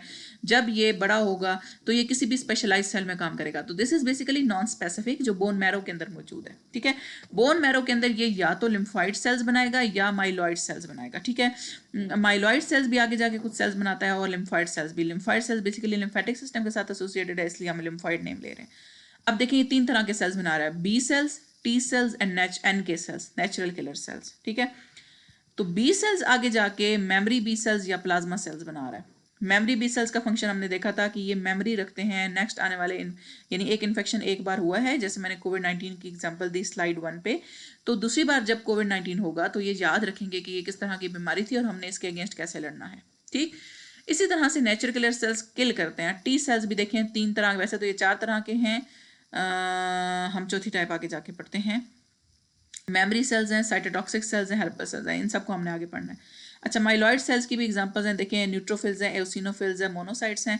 फिर इसी को आगे देखें तो मास्ट सेल्स हैं, बेजोफिल्स हैं और डेंड्रिटिक सेल, मैक्रोफेज हैं। ये जो नीचे वाले सेल्स हैं माइलॉइड, ये मेरे ख्याल में ये आप फर्स्ट ईयर सेकेंड ईयर में जाके पढ़ेंगे, सेकेंड ईयर में, टू बी वेरी क्लियर। और ये जो लिम्फॉइड सेल्स हैं इनको हमने इसी चैप्टर में कवर करना है। ओके, हमारे पास इम्यून सेल्स में डिपेंडिंग अपॉन द ग्रेन्स, जो इसके अंदर छोटे छोटे दाने हैं ना, इसकी बेसिस पर 2 तरह के सेल्स हैं। पहले वन है ग्रेनुलोसाइट। ग्रेनुलोसाइट्स ऐसे साइट कहते हैं सेल को, ग्रेनुलो मतलब ग्रेन्स है इनके अंदर। तो छोटे छोटे दानेदार स्ट्रक्चर वाले सेल्स होंगे तो हम कहेंगे इनको ग्रेनुलोसाइट, और अगर दाने के जैसे स्ट्रक्चर नहीं होंगे तो हम इनको कहेंगे ए ग्रेनुलोसाइट। तो ग्रेनुलोसाइट्स बेसिकली या ए ग्रेनुलोसाइट्स WBCs की एग्जाम्पल है, वाइट ब्लड सेल्स की एग्जाम्पल है। आपने देखा होगा आपका ब्लड 2 चीज़ों से मिलकर बना है, liquid and solid, liquid and cellular content. Cellular content में 3 तरह के सेल्स हैं, red blood cells, white blood cells and platelets. तो वाइट ब्लड सेल्स की टाइप्स में जितने भी इम्यून सेल्स हैं ना, ज़्यादातर वो वाइट ब्लड सेल्स की टाइप्स में आते हैं। देखें यहाँ पर पहला क्या है, ग्रेनुलोसाइट। ग्रेनुलोसाइट्स के अंदर न्यूट्रोफिल्स हैं। याद रखें, जैसे ही किसी जगह पर बम ब्लास्ट होता है सबसे पहले कौन पहुंचता है? एम्बुलेंस पहुंचती है शायद, क्योंकि वो सबसे ज़्यादा तेज़ होती है। तो न्यूट्रोफिल्स भी कुछ इसी तरह के हैं, जहाँ पर इन्फेक्शन होगा सबसे पहले ये पहुंचेंगे। ठीक है, फिर इसी तरह से एओसिनोफिल्स हैं और बेजोफिल्स हैं। ये 3 तरह के ग्रेनुलोसाइट्स हैं। और ग्रेनुलोसाइट्स में देखिए सबसे पहले हम पढ़ रहे हैं न्यूट्रोफिल्स। तो न्यूट्रोफिल्स क्या हैं? फैगोसिटिक इन नेचर होते हैं, किसी चीज़ को खाते हैं, किसी फॉरेन पार्टिकल को खाएंगे। बेजोफिल क्या करेंगे? उस जगह पर जाकर एलर्जी प्रोड्यूस करना शुरू कर देंगे, वहाँ पर हिस्टामिन, हेपरिन जैसे केमिकल्स करेंगे और ब्लड क्लॉटिंग को प्रिवेंट करेंगे। ब्लड जल्दी से फ्लो होगा, ब्लड क्लॉट नहीं होगा, जल्दी जल्दी फ्लो होगा, तो वहाँ पर जितने भी सेल्स हैं ब्लड के वो जल्दी पहुँच सकेंगे। तो बेजोफिल सेल्स वहाँ पर इन्फेक्शन कॉज करते हैं, इन्फ्लेमेशन कॉज करते हैं, ताकि आप लोगों की बॉडी में अलार्मिंग सिचुएशन प्रोड्यूस हो। और एओसिनोफिल्स क्या है? एओसिनोफिल्स पैरासिटिक जितने भी पैथोजेंस हैं उनके साथ फाइट करेंगे और एलर्जी का रिएक्शन देंगे। अब एलर्जी का रिएक्शन ये मत पूछिएगा क्या होता है, पीछे हमने पढ़ चुके हैं कि एलर्जी के रिएक्शन में उस जगह पे इन्फ्लेमेशन हो जाती है, रेडनेस हो जाती है और टेम्परेचर हाई हो जाता है उस जगह का। नेक्स्ट हमारे पास है ए ग्रेन्युलोसाइट। तो ए ग्रेन्युलोसाइट में लिम्फोसाइट्स एंड मोनोसाइट्स आ जाते हैं। लिम्फोसाइट्स एंड मोनोसाइट्स को हम ऑलरेडी पीछे 2 से 3 बार पढ़ चुके हैं, इसको डिटेल में भी पढ़ते हैं। मोनोसाइट क्या है? मोनोसाइट्स बेसिकली सबसे बड़े वाइट ब्लड सेल्स हैं, ठीक है। और ये जब तक इन्फेक्शन ख़त्म नहीं होता 1 से 3 दिन तक पूरे इस जगह पे फैलते रहते हैं। और मोनोसाइट ही आगे जाके मैक्रोफेजेस बनाते हैं। और मैक्रोफेजेस क्या करते हैं? फैगोसिटिस करवाते हैं। फैगोसाइटोसिस वो प्रोसेस है जिसमें ये फॉरेन पार्टिकल्स को खा रहे हैं और फॉरेन पार्टिकल्स को खाने के बाद ये उसको तोड़ फोड़ के ख़त्म कर देते हैं। और इसी तरह इन्फ्लेमेशन भी ये सेल्स स्टार्ट करवाते हैं। और इसी तरह मोनोसाइट की एक दूसरी टाइप है डेंड्रिटिक सेल। और डेंड्रिटिक सेल्स बेसिकली ऐसे सेल्स हैं, अब ये डेंड्रिटिक सेल की थोड़ी सी कहानी आप लोगों को सुनानी पड़ेगी। हमारी बॉडी में ये पैथोजन आया ना, इसको लेट्स सपोज मैंने इसके ऊपर स्टार लगा दी, ये पैथोजन है, ठीक है। अब डेंड्रिटिक सेल ने क्या किया? जब मैक्रोफेजेस ने इसको तोड़ा तो डेंड्रिटिक सेल बेसिकली क्या करेंगे? इसको तोड़ेंगे और तोड़ने के बाद अपनी सरफेस के ऊपर ना इस तरह का कुछ एंटीजन लगा देंगे। अब बाकी सारे सेल्स ये देखेंगे कि क्योंकि इस सेल ने यानी कि डेंड्रिटिक सेल ने अपने ऊपर जो एंटीजन लगाया हुआ है ये क्या है? ये फॉरेन पार्टिकल था। ये इधर से निशानी लेंगे और अब इनको इस शक्ल का जब भी एंटीजन नजर आए उसको मार देंगे। मिसाल मैं इस तरह से दे रही हूँ कि एक बंदे ने बम ब्लास्ट किया लेकिन वो खुद बच गया। अब एक बंदा उसको लेके घूमना शुरू कर दे और पूरे मुल्क में बताना शुरू कर दे कि ये वो बंदा था जिसने ब्लास्ट किया है, तो आपको इसकी शक्ल का या इस जैसा कोई दूसरा बंदा या इसके यूनिफॉर्म का कोई दूसरा बंदा नजर आए तो आपने उसको मार देना है। बिल्कुल उसी तरह से इनको बोलते हैं डेंड्रिटिक सेल को एंटीजन प्रेजेंटिंग सेल, नाम से ही जाहिर है, APCs। ये एंटीजन को प्रेजेंट कर रहे हैं। देखिए इधर से इसने एंटीजन लिया और खुद अपने सरफेस पे प्रेजेंट कर दिया। अब बॉडी के जितने भी सेल्स हैं वो इसको देख के देखेंगे अगले सेल्स को। अगर तो उनको इस तरह की कोई यूनिफॉर्म नजर आया वो उसको किल कर देंगे, अगर इस तरह का ना हुआ तो वो समझेंगे ये सेल पार्टिकल है। बेसिकली ये इम्यूनिटी में इम्यून सेल्स जो किलिंग मैकेनिज्म स्टार्ट करते हैं वो एंटीजन प्रेजेंटिंग सेल्स को देख के स्टार्ट करते हैं। तो ये आइडेंटिफाई करवाता है कि एंटीजन कैसा है, शक्ल उसकी कैसी है, ताकि पूरे इस बॉडी के सेल समझ सकें और फिर इसके अगेंस्ट एक्शन स्टार्ट हो सके। नेक्स्ट हमारे पास आ जाते हैं लिम्फोसाइट्स। तो लिम्फोसाइट्स में हमने कहा कि लिम्फोसाइट्स लड़ते हैं किस किस के साथ? वायरसेस, बैक्टीरियाज और कैंसर सेल के साथ, ठीक है। और ये इम्यून मेमोरी भी रखते हैं, यानी कि मेमोरी भी इनकी बनती है। अब पहले जो इसकी टाइप है that is nature killer sales. Nature killer sales क्या हैं? जो किल करते हैं नेचुरली, बॉडी के नेचुरल सेल्स हैं जो किल करते हैं किसी भी फॉरेन पार्टिकल को। बी सेल क्या है? हमने पढ़ लिया पहले कि ये बोन मैरो के अंदर प्रोड्यूस होते हैं और बोन मैरो के अंदर ही मेच्योर होते हैं। और बी सेल्स, बी से एंटीबॉडीज हैं, यानी ये एंटीबॉडीज बनाते हैं। और एंटीबॉडीज में हमारे पास प्लाज्मा सेल्स भी है और मेमोरी सेल्स भी है। प्लाज्मा सेल्स क्या है? इसके पास स्पेसिफिक एंटीबॉडीज होंगी और ये क्या करेगा? स्पेसिफिकली टारगेट करेगा, ठीक है। और इस तरह मेमोरी बी सेल्स भी स्पेसिफिक होंगे। और मिसाल के तौर पे कोविड के लिए पहली बार मेमोरी सेल्स बने तो अगली बार कोविड को मारना आसान हो जाएगा बॉडी के लिए। इसी तरह टी सेल्स हैं। टी सेल्स में देखें टाइप्स हैं हमारे पास 4। मैंने आपको कहा था ना 4 टाइप्स हैं, उधर 3 लिखी हुई थी, मेन 3 है लेकिन वैसे 4 हैं, ठीक है। पहली है साइटोटॉक्सिक। साइटो सेल को बोलते हैं, टॉक्सिक टॉक्सिक को बोल रहे हैं। साइटोटॉक्सिक यानी सेल के लिए खतरनाक है। ऐसे सेल्स जो बाहर से आए हैं, ठीक है, जो वायरसेस इन्फेक्टेड सेल्स हैं जिनके अंदर वायरस आके फैल चुका था, ये उन सेल्स को ख़त्म करेगा। साइटोटॉक्सिक टी सेल्स मारने का काम करते हैं। हेल्पर टी सेल्स हेल्प करते हैं किस में? एंटीबॉडीज़ बनाने में। मेमोरी टी सेल्स अगले आने वाले दिनों में कोई इन्फेक्शन ना हो उसके लिए संभाल के कुछ सेल्स रखते हैं। और सप्रेसर टी सेल्स क्या करते हैं? एक बार जब ये सारा एक्शन खत्म हो जाए तो इम्यून सिस्टम को सप्रेस कर देते हैं, इम्यून रिस्पॉन्स को कम कर देते हैं ताकि बॉडी अपने नॉर्मल फंक्शंस परफॉर्म कर सके। अभी तक हमने जो भी टाइप्स पढ़ी सेल्स की उनमें हमने ये पढ़ा कि मेन स्टेम सेल है, हेमेटोपोइटिक स्टेम सेल इसको बोलते हैं। उसने लिम्फॉइड सेल्स बनाया। लिम्फॉइड सेल में बी सेल्स या टी सेल या एन के सेल आ गए। बी सेल को हमने 2 पार्ट्स में डिवाइड किया, मेमोरी बी सेल और plasma cells. Memory B cells क्या करेंगे? मेमोरी रखेंगे और प्लाज्मा सेल्स जो है वो प्लाज्मा के अंदर रहेंगे और इन्फेक्शन से बचाएंगे। नेक्स्ट टी सेल क्या है? Memory T cells, cytotoxic T sales, helper T cells और चौथी हमने टाइप पढ़ी सप्रेसर टी सेल, ठीक है। और तीसरी टाइप एन के सेल है जो नेचुरली किल करती है। तो अभी तक हमने इसको पढ़ा सेंटर वाले को। नेक्स्ट हमारे पास है इम्यून रिस्पॉन्स की बेस पर 2 टाइप्स में हमने इम्यून रिस्पॉन्स को डिवाइड किया हुआ है। पहली टाइप क्या है, दैट इज इन्नेट। इन्नेट कहते हैं बाय बर्थ, ऑलरेडी हमारी बॉडी के अंदर मौजूद है, चाहे कोई जरासीम आए चाहे कोई जरासीम ना आए, ये सेल्स ये जगह हमारी बॉडी में मौजूद रहेंगी। जैसे आपकी स्किन है, बाय बर्थ आपको मिली हुई है, इसमें कोई ये नहीं है कि इन्फेक्शन आएगा तो आपकी स्किन डेवलप होगी, नहीं। इसी तरह से म्यूकस मेम्ब्रेन है जो आपके नाक के या मुंह के जो अंदर म्यूकस है, इस तरह स्टमक का एसिड है, आपके स्टमक का एसिड हर हाल में रिलीज होगा ही होगा। इस तरह से फैगोसिटिक सेल्स हैं, फैगोसिटिक सेल्स में हमने बहुत ज़्यादा पढ़े थे, जिनमें हमने नेचुरल किलर सेल्स पढ़े हैं, मोनोसाइट्स पढ़े हैं, मैक्रोफेजेस पढ़े हैं, न्यूट्रोफिल्स पढ़े हैं, ये सारे फैगोसिटिक होते हैं। फैगो कहते हैं खाने को, सिटिक मीन सेल, यानी सेल को खाने वाले सेल्स। नेचुरल किलर सेल्स हैं और प्रोटीन्स हैं। ये हमारे सेल्स में ये सारी चीज़ें हर वक्त हमारी बॉडी में मौजूद रहेंगी और हमें बचाएंगी आने वाले फॉरेन पार्टिकल से। तो ये ऐसी चीज़ें हैं जो हर वक्त मौजूद रहती हैं, ये बाय बर्थ हैं।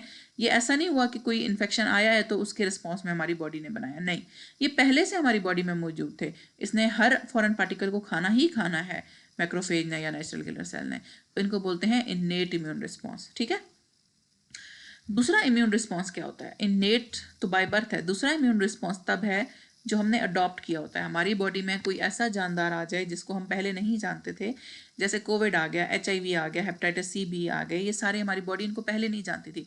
तो हमारी बॉडी क्या करेगी, कुछ स्पेसिफिक सेल बनाएगी, क्योंकि ये जो इन्नेट इम्यूनिटी है ये नॉन स्पेसिफिक है, ये किसी भी फॉरेन पार्टिकल को खा जाएगी, किसी भी फॉरेन पार्टिकल को मार देगी, किसी भी पैथोजन को मार सकती है।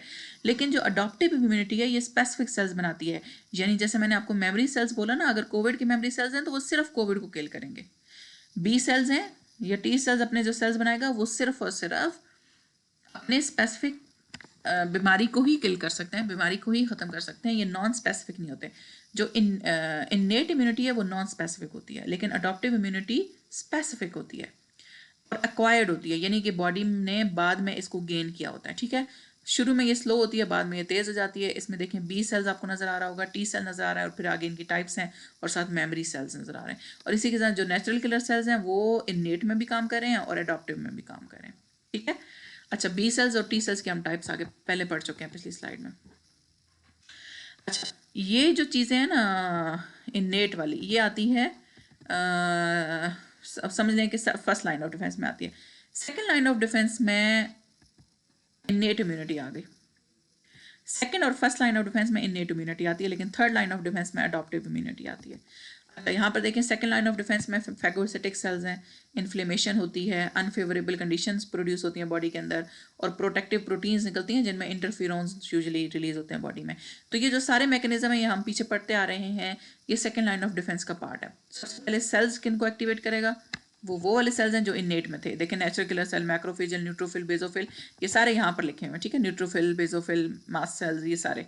फिर प्रोटीन्स में इंटरफेरोन्स हैं, एंटी माइक्रोबियल प्रोटीन्स निकलती हैं और दूसरे रीजन में दूसरे रिस्पॉन्सेज में फीवर या इन्फ्लेमेशन हो जाती है। तो ये सारा सेकंड लाइन ऑफ डिफेंस है। थर्ड लाइन ऑफ डिफेंस में ये चीज़ें हो तो रही होती हैं, लेकिन इसके साथ थर्ड लाइन ऑफ सेल्स भी एक्टिवेट होती है, जिसको हम अडॉप्टिव इम्यूनिटी भी कह रहे हैं, जिसमें special B cells, special T cells बनते हैं। लेकिन थर्ड लाइन ऑफ डिफेंस आ गए। थर्ड लाइन ऑफ डिफेंस को हम अडॉप्टिव या एक्वायर्ड इसलिए कह रहे हैं क्योंकि ये हर वक्त बॉडी में मौजूद नहीं रहेंगे। जैसे ही बॉडी के अंदर कोई एंटीजन आएगा, उस एंटीजन के अगेंस्ट ये अपना special response, specific response generate करेंगे और बाद में वो मेमोरी सेल्स बनाएंगे, जिसकी वजह से अगर लाइफ टाइम गारंटी है, अगर लाइफ में कभी भी इन मेमोरी सेल्स के अगेंस्ट ये पैथोजन बॉडी में इंटर हुए तो ये मेमोरी सेल्स हमें बचाएंगे।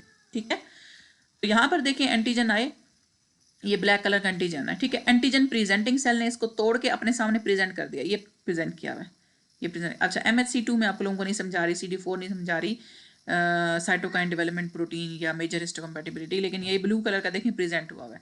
तो अब T हेल्पर सेल ने क्या किया, T हेल्पर सेल ने इसको फैलाना शुरू किया, B सेल्स की प्रोडक्शन करवाई, एंटीबॉडीज प्रोड्यूस हुई और इस तरह से T हेल्पर सेल ने मैक्रोफेजेस को भी इशारा किया और नेचुरल किलर सेल्स को भी कहा। नेचुरल किलर सेल्स भी मार के खाएगा इनको, मैक्रोफेजेस भी मार के खाएंगे और एंटीबॉडीज भी इनको खत्म करेंगी, लड़ाई करेंगी। ठीक है, तो ये सारे सेल्स मिलकर क्या करेंगे, थर्ड लाइन ऑफ डिफेंस बनाएंगे। लेकिन याद रखें, ये जो एंटीबॉडीज हैं ये आप इनको सिर्फ एक V शेप या वाई शेप एक सेल ना समझें, एक मॉलिक्यूल ना समझें, ये बहुत कॉम्प्लेक्स होती हैं और ये बहुत स्पेसिफिक होती हैं, हर स्ट्रक्चर एंटीबॉडी का अलग होता है।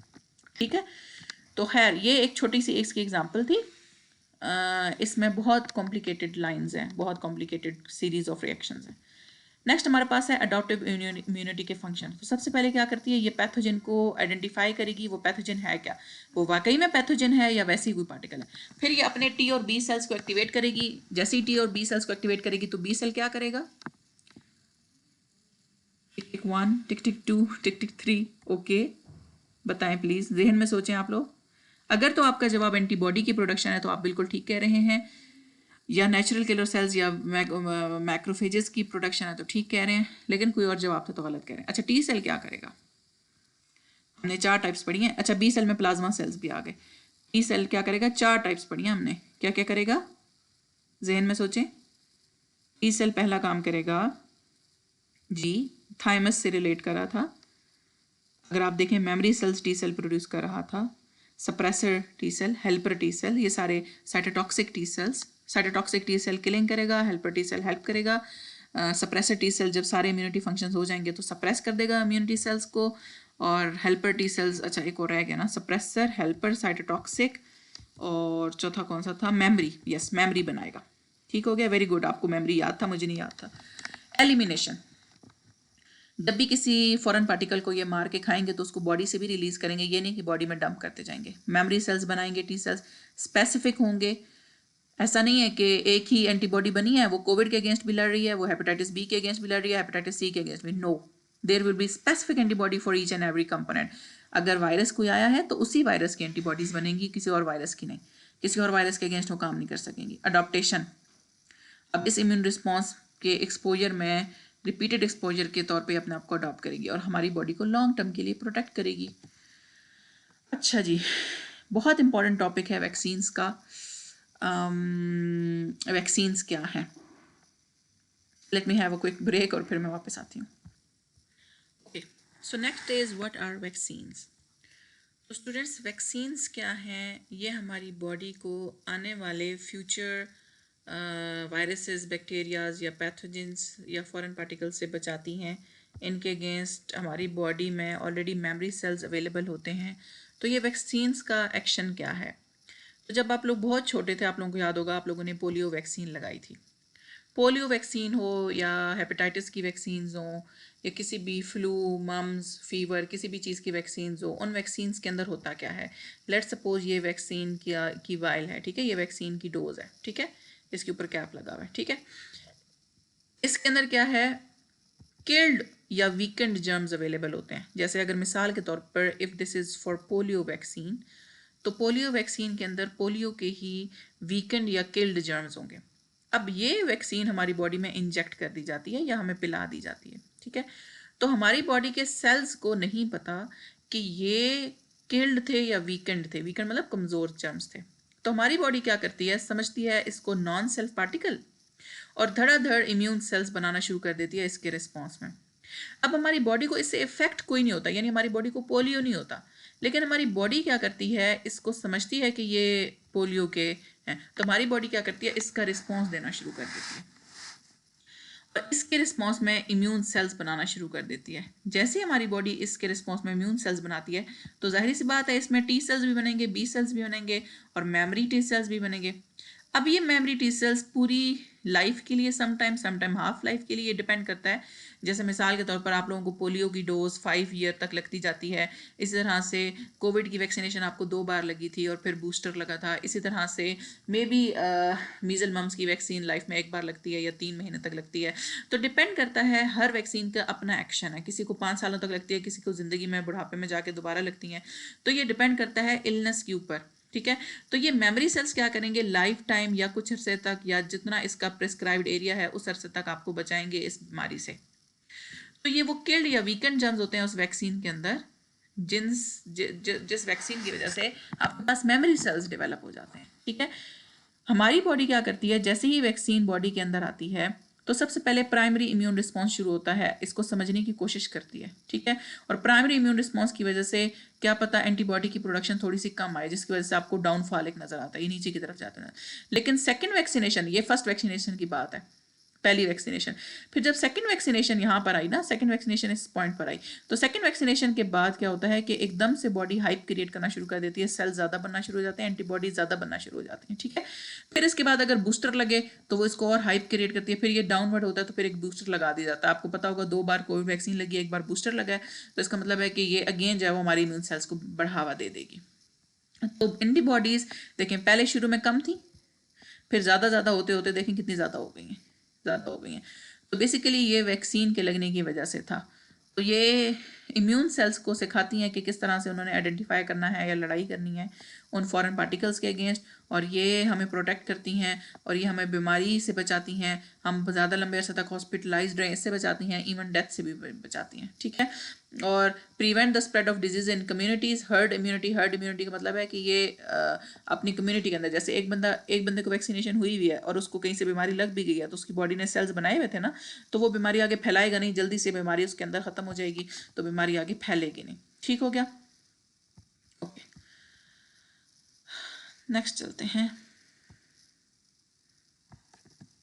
नेक्स्ट हमारे पास है कुछ टाइप्स की वैक्सीन। जैसे सबसे पहले हमारे पास आ गई इन्फ्लुएंजा या फ्लू वैक्सीन, तो ये सीजनल होती है। फ्लू वैक्सीन आपको बिफोर सीजन भी लग सकती हैं या कभी भी लग सकती हैं। MMR measles mumps and rubella vaccine है जो बचपन में बच्चों को लगती हैं।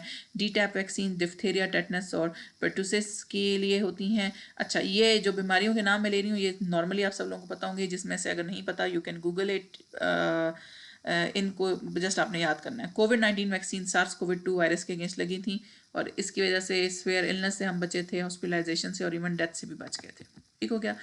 अच्छा, primary versus secondary response. Primary response थोड़ा होता है, एंटीबॉडीज कम होती हैं, शॉर्ट लिव्ड प्लाज्मा सेल्स बनते हैं और कुछ अरसे के लिए होता है, ठीक है। जैसे आप देखें कि 0 से लेकर 27 डेज तक, ये ऑलमोस्ट या 25 डेज तक रिस्पॉन्स जा रहा है। लेकिन जो सेकेंडरी रिस्पॉन्स होता है उसमें मेमोरी सेल्स बन रहे होते हैं, BT सेल्स की या स्पेसिफिक सेल्स की डेवलपमेंट हो रही होती है, स्पेसिफिक एंटीबॉडीज बन रहे हैं, इसलिए सेकेंडरी रिस्पॉन्स देखें ज़्यादा ऊंचा भी है और ज़्यादा लंबा भी है, इसमें ज़्यादा दिन लग रहे हैं, लाइक अप टू 60 डेज, ठीक है। तो ये देखें यहाँ पर B सेल्स बने हैं, फिर B सेल्स ने एंटीबॉडीज रिलीज की हैं और इस जगह पर आकर मेमोरी B सेल्स बन चुके हैं। अब मेमोरी B सेल्स बॉडी के अंदर रहेंगे और दोबारा आने वाली बीमारी से बचाएंगे। नेक्स्ट हमारे पास है एलर्जीज़ की डेफिनेशन। तो एलर्जी क्या है? आपकी बॉडी के अंदर कोई भी ऐसा मैकेनिज्म जो आपकी बॉडी का नॉर्मल फंक्शन को ख़त्म करे। नॉर्मल फंक्शन जैसे स्किन का नॉर्मल फंक्शन प्रोटेक्शन है, लेकिन इसमें अगर रैशेज हो जाएं विच मीन ये एलर्जी आ गई है।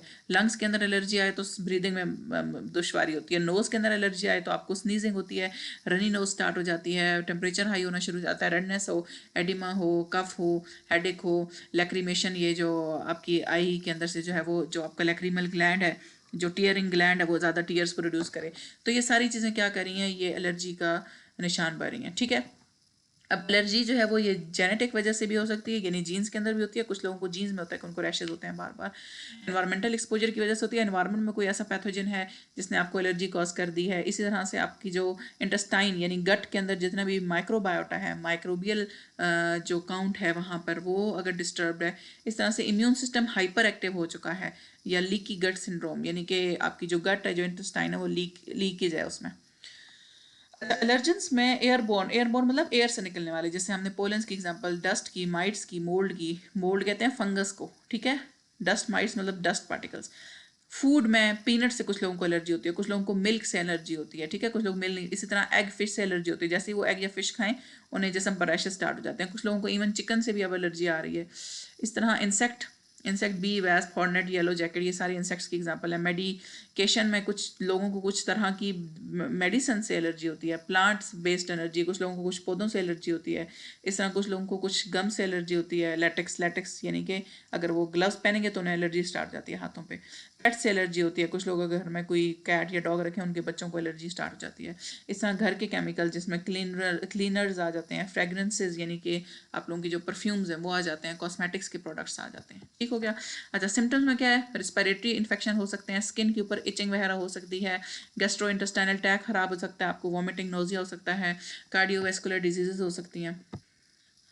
और कॉमन टाइप ऑफ एलर्जीज में क्या चीज़ आ जाती है? इनहेलेशन, इंजेक्शन मतलब हम मुंह से लेते हैं या नाक से इनहेल करते हैं या स्किन के कॉन्टैक्ट से आती है, या इंजेक्ट कर रहे होते हैं हम कोई भी चीज़, या एनाफ्लेक्सिस यूज़ कर रहे होते हैं। एनाफ्लेक्सिस मतलब कि लाइफ थ्रेटनिंग रिएक्शंस हो रहे होते हैं, जैसे कोई भी लोग कुछ इस तरह की चीज़ ले लें, जैसे पीनट्स ले लें, बी स्टिंग्स हो जाए उनको, तो वो उनके लिए बहुत इशू क्रिएट कर सकता है। ओके, नेक्स्ट हमारे पास आ जाते हैं जी इसके एमसीक्यू। सबसे पहले क्या है, cytotoxic cells are. Cytotoxic cells हमने ये टी सेल की टाइप में पढ़ा था। टी सेल्स की 4 टाइप्स हैं, suppressor, helper, cytotoxic and memory T sales. तो साइटोटॉक्सिक सेल्स टी सेल्स की वो टाइप हैं जो किलिंग इन नेचर है, जो किल करते हैं। नाम से ही जाहिर है, cyto mean cell, toxic mean जहरीला, यानी ये सेल के लिए जहरीला है।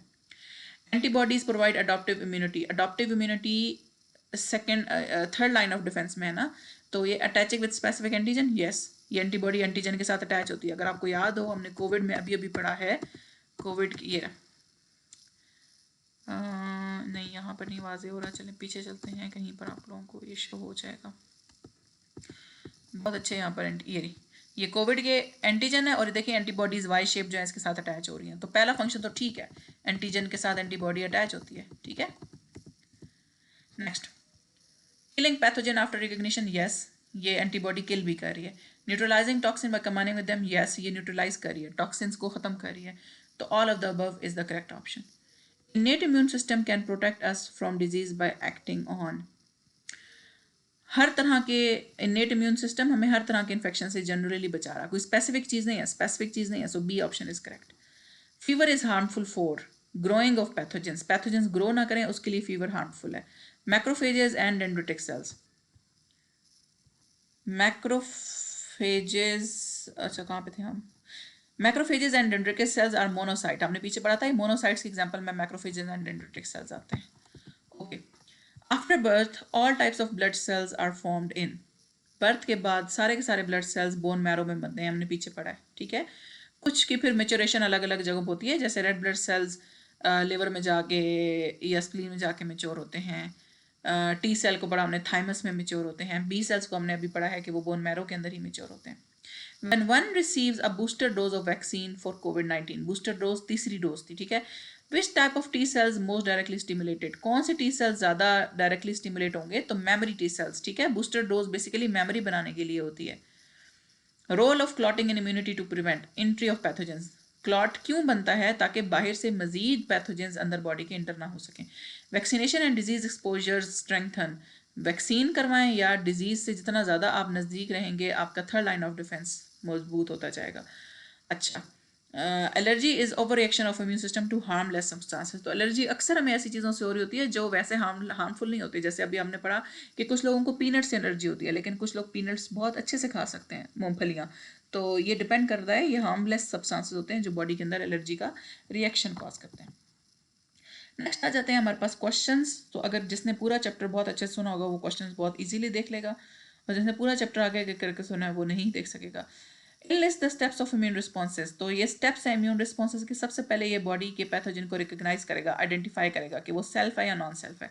फिर ये एक्टिवेट करेगा अपने बी और टी सेल्स को, ठीक है। फिर प्रोलिफरेशन कहते हैं मल्टीप्लीकेशन को, ये मल्टीप्लाई करेगा लिम्फेटिक सिस्टम को।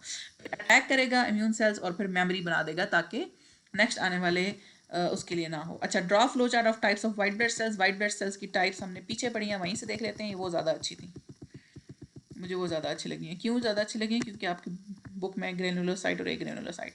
अच्छा, पहली टाइप आपने ये लाजमी बनानी है, वाइट ब्लड सेल्स की ग्रेनुलोसाइट और एग्रेनुलोसाइट है। ग्रेनुलोसाइट में न्यूट्रोफिल्स, एओसिनोफिल, बेसोफिल आते हैं, फिर लिम्फोसाइट एंड मोनोसाइट आते हैं।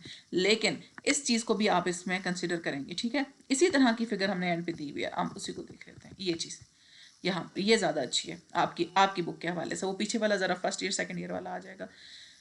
स्टेम सेल बने, लिम्फॉइड सेल्स बने, जिसमें बी, टी एंड एन के सेल्स बने। बी सेल्स ने मेमोरी बी सेल्स या प्लाज्मा सेल्स बनाए। टी सेल ने 4 तरह के सेल, यहाँ पे चौथा भी करते हैं, suppressor, memory, cytotoxic, helper T cell and suppressor T cell. ये 4 सेल्स हैं जो हमने थ्योरी में भी पढ़े।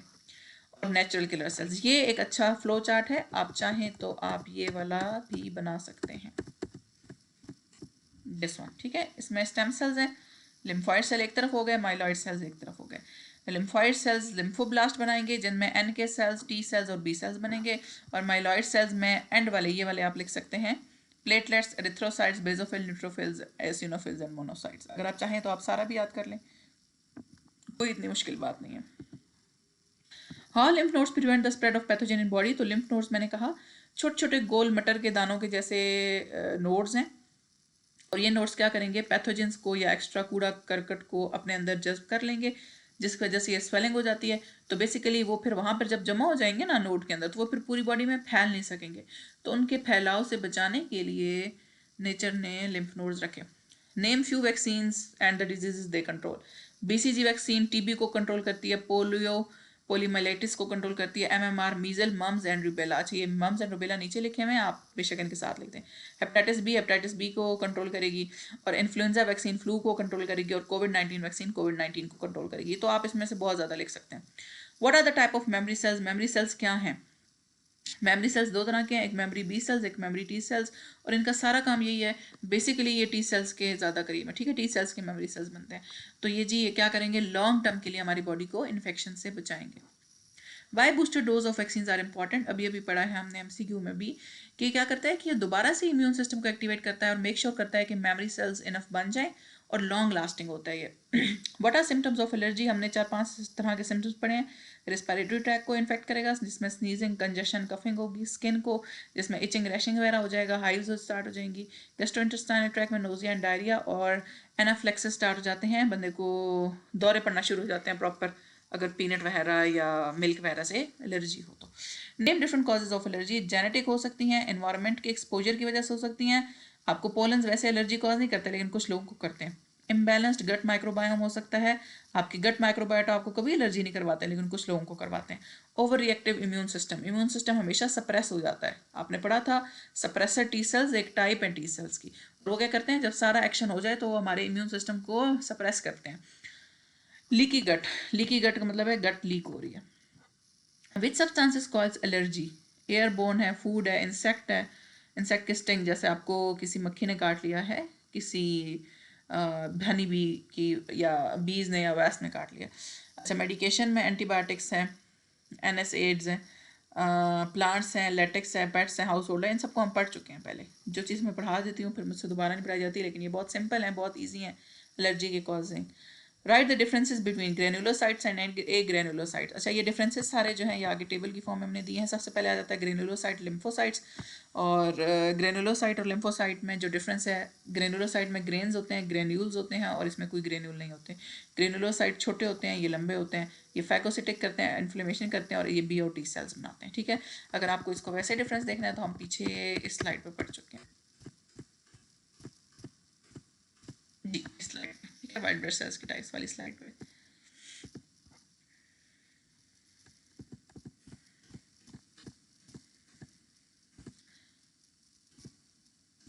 नेक्स्ट डिफरेंस है मैक्रोफेजेस एंड डेंड्रिटिक सेल्स का। तो मैक्रोफेजेस हम बार बार पढ़ रहे हैं, फैगोसाइटोसिस करवाते हैं, किसी भी सेल को खा जाते हैं, उसको तोड़ते हैं। टिश्यू के अंदर इसकी लोकेशन है, और ये क्लीन अप इनका रोल है। लेकिन अगर डेंड्रिटिक सेल को देखें तो ये एंटीजन को प्रेजेंट करते हैं। हमने एपीसीज पढ़ा है, एंटीजन प्रेजेंटिंग सेल्स। स्किन में या लिम्फ में मौजूद होते हैं, और ये इनिशिएट करते हैं अडॉप्टिव इम्यूनिटी को, यानी स्पेशल टाइप की इम्यूनिटी को। एक और बहुत इंपॉर्टेंट डिफरेंस है इनका, मैक्रोफेजेस जो है वो आते हैं इननेट इम्यूनिटी के अंदर, जबकि डेंड्रिटिक सेल्स आते हैं अडॉप्टिव इम्यूनिटी के अंदर। अच्छा, एलर्जी या एलर्जन क्या? एलर्जी क्या है? जो रिएक्शन है। एलर्जन क्या है? जो एक्शन परफॉर्म करते हैं। जैसे पोलन ग्रेन्स एलर्जेंस हैं, लेकिन उसके नतीजे में जो बीमारी होती है उसको एलर्जी बोलेंगे, ठीक है। तो एलर्जी बॉडी की तरफ से सिम्टम्स हैं, जबकि एलर्जन जो है वो इस इम्यून रिस्पॉन्स को ट्रिगर करवाते हैं, स्टार्ट करवाते हैं। साइटोटॉक्सिक टी सेल और हेल्पर टी सेल में क्या फ़र्क है? साइटोटॉक्सिक नाम से ही ज़ाहिर है, टॉक्सिक है, किल करेगा, ठीक है, और वायरसेस को, इन्फेक्टेड सेल्स को किल करेगा। लेकिन हेल्पर टी सेल्स क्या करेगा? बी एंड टी को एक्टिवेट करने में हेल्प करेगा, और दूसरे इम्यून सेल्स में को एक्टिवेट करेगा। प्लाज्मा सेल्स एंटीबॉडीज प्रोड्यूस कर रहा है, मेमोरी बी सेल्स मेमोरी बना रहा है। प्लाज्मा सेल शॉर्ट टर्म के लिए होते हैं, मेमोरी बी सेल्स लंबे अरसे तक रहते हैं, क्योंकि इनकी मेमोरी है ना, तो लंबे अरसे तक मेमोरी बना के रखेंगे। नेक्स्ट हमारे पास है innate immunity and acquired immunity.